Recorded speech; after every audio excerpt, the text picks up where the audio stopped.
Hey world, it's being willing to come back with another video. Uh, this video was prompt on, and I've been thinking about this for a while, family. Actually, me and my partner, we talk about this often, and we can't understand how it's like, you know, where is the love? Where is the empathy? Where is the sympathy? Is it just us? Is it cognitive dissonance? Or do we as a nation feel that this is like, this is par for the course? I mean, if it's expected that, so-called black men are treated a certain way, then I guess it stands to reason that so-called black women should be treated the same way, right? To me, I have a problem with that because when I look at, those that become those that get abducted, okay? They get abducted, become missing, right? Kidnapped, right? Killed.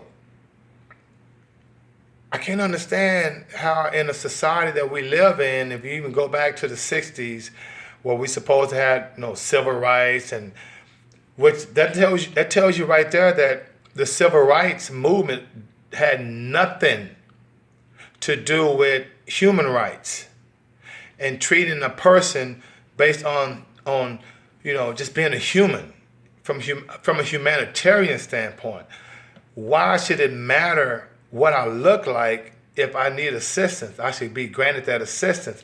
There shouldn't be a law written to make sure that business owners and retail owners and doctors and educators and so forth treat me the same way they treat other people.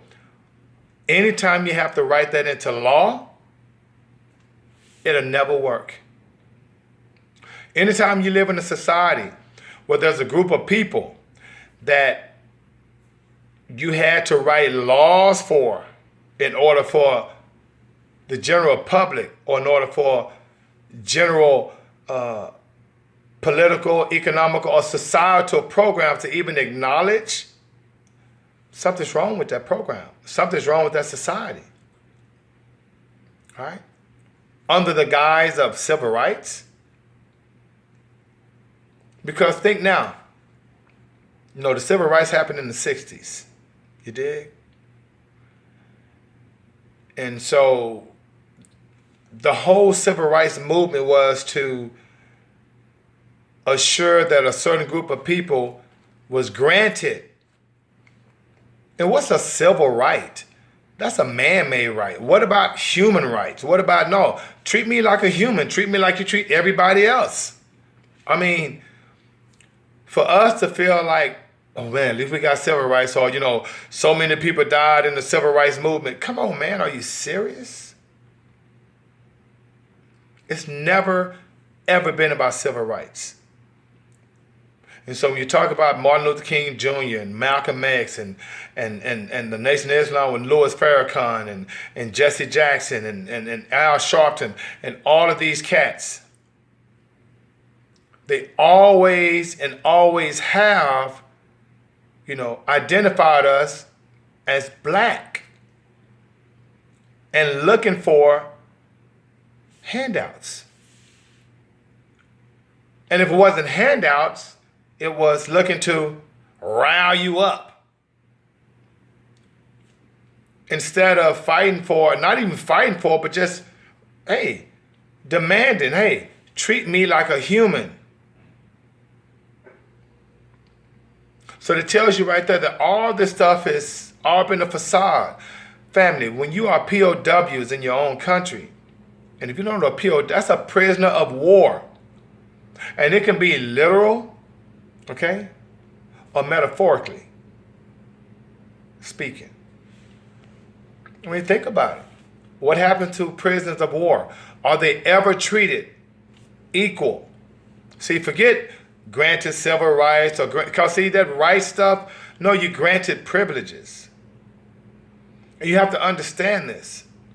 Quit having cognitive dissonance. Understand your existence and where you are and where you live, and remember, where you live affects how you live. You think it's an accident that it's called New York, New Jersey? Okay? Come on. Everything that this country was built on, you know, prior knowledge, because they were British, they're English. So of course they're gonna bring over their British and English ideologies, British and English cultures, right? There was never independence. Are you serious? You guys know who Princess Diana is. You know who Prince Harry, Prince Charles, you know, what other guy, Prince William. Y'all, I'm naming them. If y'all gain independence from this, you know what I'm talking about? So it's cognitive dissonance to understand. No. Understand it's always psychological warfare as well. We have to trick you into believing that you're a certain people in order to control you. I mean, just think about our Afro-melanated women. 75,000 missing, right? If you look at the number of people, like I said, in 2017, there was over 650,000 people missing, reported missing. So-called black women only make up allegedly 7% of the population, but make up 35% of the reports of women missing, or people missing. 35%, that ain't supposed to happen. See the disparity? Just like the prison system, just like the incarceration rate. There's no way that a certain group of people that make up such a small percentage of the population should make up such a high percentage of those that are in prison or incarcerated or missing or dead. You dig? And so we got to make sure we keep things in perspective. Listen, I know Elizabeth Smart, Natalie Holloway, what's the other one's name? Kathleen Steinle. They actually, House of Representatives, Congress actually passed a bill called Kate's Law, because remember Catherine Steinle was the young white female that was killed by illegal immigrant, a Mexican that had prior felonies, and so the Congress passed a law. She wasn't even dead 2 years, and Congress passed a law to make the penalties harsher on illegal immigrants that come to this country that are felons, that are been deported twice and you're over here in this country illegally. It's called Kate's Law. Let me ask you something, family. Have you ever heard of Phoenix Caldron? She's been missing since 2011. Michaela Randall, she's been missing since 2012. Relisha Rudd, she's been missing since 2017. Okay? I haven't heard anything about those young ladies that are missing. Young so-called black girls that are missing. Part of the 75,000 that are missing. But I know Elizabeth Smart, I know Natalie Holloway, I know Catherine Steinle, which the Congress passed a law called Kate's Law. And today, a young lady named Mackenzie Luke, a 23-year-old Caucasian female that's been missing. She was on the NBC nightly news, national news. Okay? Even the police officer come on TV and they refer to her as Mackenzie to make it personalized. But I'm telling you right now, why is it that none of the so-called black women ever get this type of attention? And it's way more of them missing. It's way more of our young so-called black girls missing. And no resources expended to that.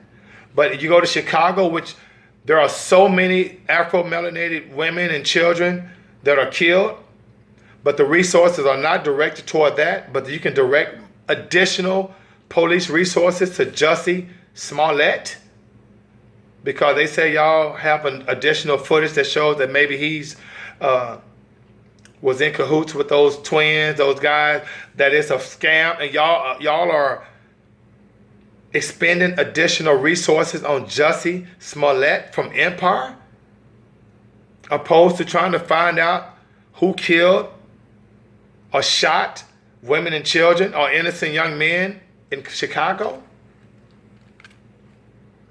Okay? Like I say, where you live affects how you live. And I just think it's, you're talking about Black Lives Matter. Really? American descendants of slavery. Really? All right? MGTOW. Men going their own way.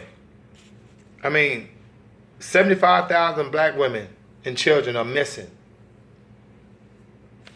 All right? So it's all diversionary tactics. It's all the divide and conquer.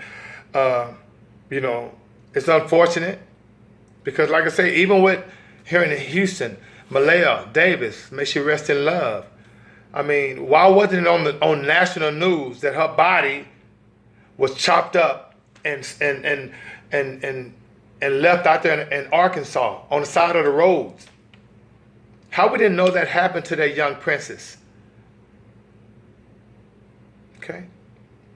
So, family, I just want to come back with a quick video because, like I say, our Afro-melanated women are missing. Our Afro-melanated young girls are missing. Children are missing.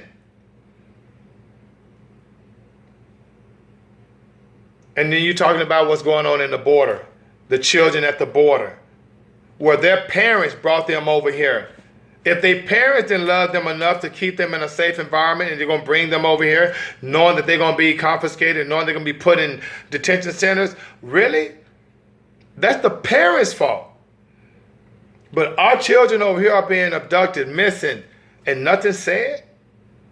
All these NBA and NFL, all these professional athletes, all these so-called celebrities. Come on, man. Fake actors. You guys have all those millions of dollars and you don't do nothing to assure that your nation builds. And your NBA guys, you want to cry about, well, we want to change the name. We don't want the owners to call themselves owners because of the negative connotation. You stupid. Won't you be an owner? Won't you go own a school or own a hospital, own a library? You know they're killing us in hospitals. Won't you go own a hospital and make sure that don't happen? Won't you go own something and build your nation opposed to crying about being paid by an owner? Pathetic. All right, family. Hope you like, share, and subscribe. In the meantime, between time and the Most High, sorry to bring you joy. And being with is out of 5,000.